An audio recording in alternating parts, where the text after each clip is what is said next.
Saya pernah ini pengalaman. Haryati ada email saya nak bacakan. Kata Haryati, email ini diceritakan saya mempunyai satu perniagaan lah, perniagaan runcit, dan pernah saya tutup kedai agak lewat sekitar pukul 11 malam.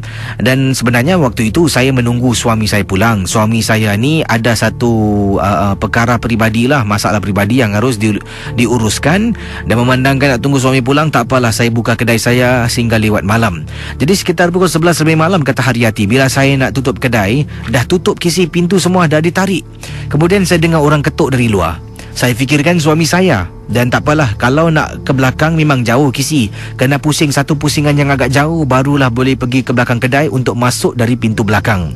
Saya pun buka baliklah. Saya buka, kemudian saya naikkan grill kedai saya. Bila saya tolak grill kedai saya, terperanjat kisi. Sebab saya harus tunduk, kata Haryati, saya harus tunduk badan saya ke bawah untuk tarik grill tu naik ke atas. Bila saya tunduk tarik grill, saya ternampak kain, dan seolah-olah macam orang tu tidak berdiri menjejaki lantai, malah terapung-apung di hadapan mata saya. Kemudian dia ketuk lagi.